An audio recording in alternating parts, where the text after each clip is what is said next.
If you're looking for a war hero, brother, I ain't the guy. Let's start where you got wounded, because you're a Purple Heart Vietnam recipient. Hit a tripwire. It was on the left side of me. George said there was a hell of a fight went on all night. Damn. When the sun shone, he says there was bodies everywhere, and where there weren't bodies, there were drag marks. I started stuffing Marlboros and Winstons in it because those motherfuckers would take all the Marlboros and Winstons. Some of the stuff that I seen that fucking rocked me was stuff that happened later. I wasn't in combat, you know. I mean, it was just the whole idea of the war, and I mean, I remember seeing those two guys. They look like dolls, dead dolls, right? But their legs are all contorted and shit. Where was this? It was the same episode. Oh, okay. Yeah. Same episode. If you're looking for a war hero, brother, I ain't the guy. Well, I'm just fascinated in Vietnam. I mean, that was you guys and your generation. That was what really inspired me to become a SEAL and go overseas. You know, for my generation's war. Vietnam, baby. So I just have a ton of respect for Vietnam vets. Yeah. Yeah. So I got a hell of a story. Was you ready? You want to take a break or whatever? Yeah, let's go into let's start where you got wounded, because you're a Purple Heart Vietnam recipient. Yeah. So I go to one of the things I have. I've got a good memory, which is unusual. Me not remembering anything on that. So at that time when me and Bryant were running an ammo over.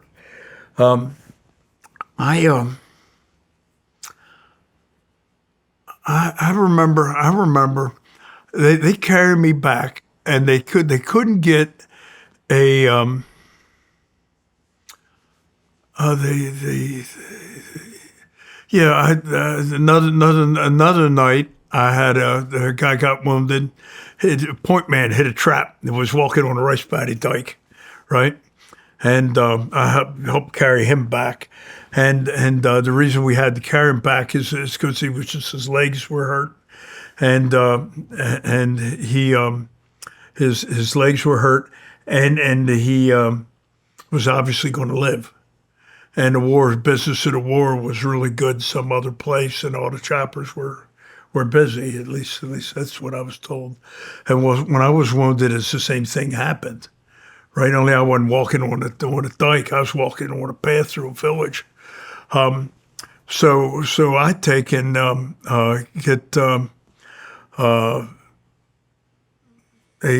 get me to this road, and there's these two guys in a robe, and they just shoot me full of morphine, I think it was. And I mean, I didn't give a fuck about anything.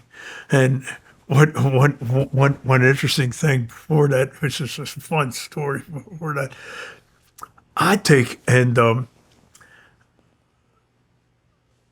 I get sent back because I got caught in some barbed wire or something. I cut all my fucking fatigues up. I only had one pair.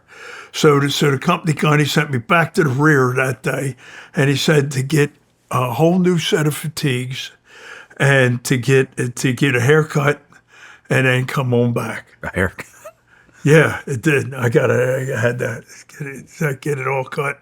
So I take in, I go back, I get my hair cut, and then I go to where the fatigues are, and there's these two rear area guys who were in starch fatigues, and it's this big warehouse.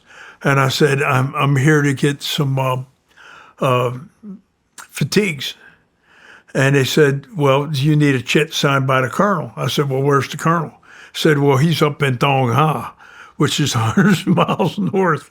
And I said, well, I got to go back to the bush. And, you know, and these pants are all ripped up. So they said, your brother, they'll hang us if we give them to you. So we can't. So finally, after, you know, it was useless arguing with those guys, I start walking back. and I start walking back, and I go through this area where there's the Quonset huts. Well, it must have been there. One of them was there in one of the Quonset huts. Like it. I opened the door up, and I go in, and it's like fucking Candyland in there. So I take and open one of the lockers, and it's got a brand new set of fatigues in it. I try them on, they fit me. I take mine off, put them on a hanger, hang them in there, right?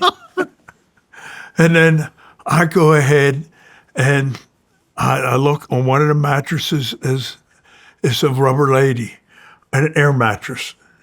Not a rubber lady like you get at the bed shop, but just a rubber lady. So I take all the air out of it, and then put it on my arm, and then I take and start with all my new pockets. I start stuffing Marlboros and Winstons in it because those motherfuckers would take all the Marlboros and Winstons and then send us out like L&M's and Salem's and Kent's and nasty ass cigarettes. All the shit. So I go back, and these guys are saying, "Where the fuck you get that?" I said, "Never mind, I just got it." So I give them some cigarettes and so forth, and I blew that rubber lady up, and so I only had it for like 2 days, and then I got wounded. So I'm going away, and the guy says, "Hey Parsons, who gets your rubber lady?" I said, "You guys decide." Nice. So let's talk about the day that you got wounded. Is in as much detail as you can remember. All right. Well, the thing I remember the most is these guys driving me with no headlights on through these dirt roads, right, to get to the field hospital, and they had some country western music going. I remember that. They were singing. I thought they were fucking loaded, and I didn't really give a shit. But they were, as long as they were there taking me. So they take me to the field hospital, and immediately cut all my clothes off, and then they do a triage, and I guess they determined I was not seriously wounded, and then they put me inside this big tent. And it was cold as shit. It was so cold in that tent. And because it was going from outside, it was like 80, 90 degrees, inside 60, 70. So I remember they kept moving. I was laying on just a canvas cot, and they kept moving it closer, and they had all these buckets of water, and they put me on this X-ray machine. It's because I was wondering what the water was for. And when they took me off the X-ray machine, they washed it off. And then next thing I know, I was in surgery. I don't remember anything after that. Then next morning I wake up, bed is soaked, pissed all over it. And the corpsman says, "Don't worry, brother. You were just so busy we didn't have time to put a catheter in you." And so I put one in me, and then changed sheets, and then the colonel come over and said, "Congratulations, you're Purple Heart." Wow. In the actual operation, the ambush that you were on, can you describe how you were wounded again? Yeah, I hit a tripwire. Hit a tripwire. It was on the left side of me, and it caught my shrapnel here, and in my left elbow.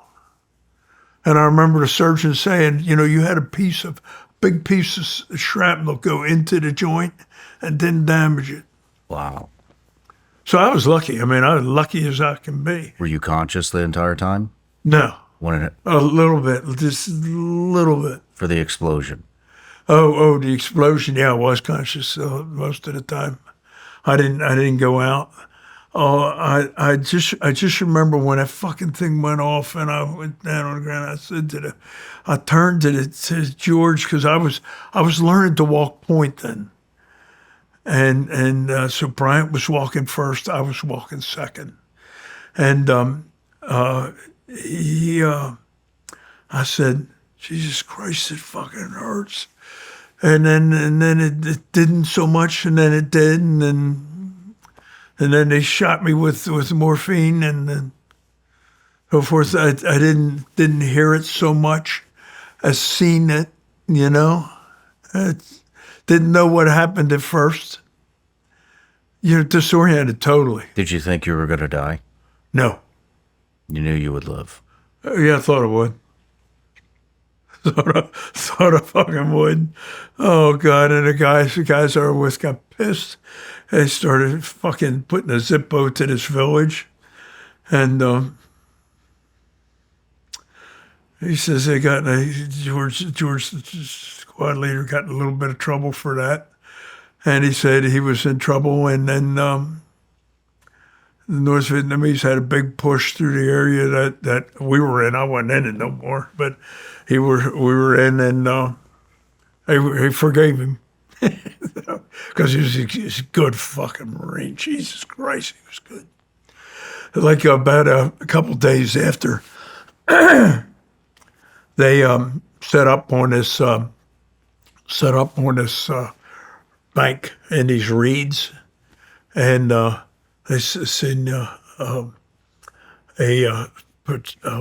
squad of NVA come through and started coming out of the water. They opened up on them. They killed them all. And then they were ordered by our Captain Moorhead, to go all the way down to go about a mile or two out of sight, and then turn around and go, a couple clicks in, then come all the way back and reset up in the same spot. And they did. And when they did, an hour or two later, the rest of the company came through. And of course, these guys, being the fucking knuckleheads as they were, opened up on all of them. And then they said, George said, there was a fucking hell of a fight went on all night. Damn. And there was fucking a gunship was going around the fucking, and when the sun shone, he says there was bodies everywhere, and where there weren't bodies, there were drag marks, and Wow. No matter where you're watching Shawn Ryan Show from, if you get anything out of this, please like, comment, subscribe, and most importantly, share this everywhere you possibly can. And if you're feeling extra generous, please leave us a review on Apple and Spotify podcasts.